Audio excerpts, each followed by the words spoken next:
बांधी लेगोट बचल जमाली वासी Roshan Jamali government higher secondary school इंतजामिया खिलाफ प्रेस क्लब बांधी पहुंची दाईंदे चयो त हायर सेकेंडरी स्कूल इंतजामिया नाजायज़ तरीक़नि सां शागिर्दनि खां मुख़्तलिफ़ प्रोग्रामनि बहाने पैसा वठी रहियो आहे। कॾहिं इम्तिहानी फॉर्म, कॾहिं उस्तादनि जी पार्टी त कॾहिं वाटर कूलर जे नाले सां पैसा वरिता वञनि था। हुन वधीक चयो त मुंहिंजो पुटु 9वीं क्लास जो शागिर्दु आहे ऐं बोर्ड जा पेपर ॾियण लाइ जॾहिं गेट पास वठणु पहुतो त स्कूल इंतजामिया गेट पास जी 100 रुपया फीस तलब कई। पैसा न हुजण करे खेसि वापसि मोटाए वियो आहे। हुन वधीक चयो त सरकारी स्कूलनि में पढ़ंदड़ शागिर्द ग़रीब मिसकीननि जो औलाद आहिनि, पर स्कूल इंतजामिया मजबूरी सम्झण बजाए खेनि मजबूर करे पंहिंजा नाजाइज़ मुतालबा मञाए रही आहे, जेको शागिर्दनि ऐं वालिदेन मथां ज़ुल्म आहे। हुन तालीम खाते जे आला अमलदारनि खे अपील कंदे चयो त गवर्नमेंट हाई स्कूल बांधी इंतजामिया ख़िलाफ़ कार्रवाई करे हर महीने शागिर्दनि खां वठंदड़ फीसूं बंदि करायूं वञनि त जीअं असां ग़रीब मिसकीन पंहिंजे औलाद सरकारी स्कूल में पढ़ाए सघूं।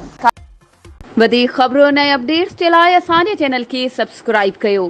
ऐं हा, बेल आइकन खे प्रेस करणु न विसारिजो त जीअं असांजी हर नई अचण वारी वीडियो तव्हां ताईं पहुची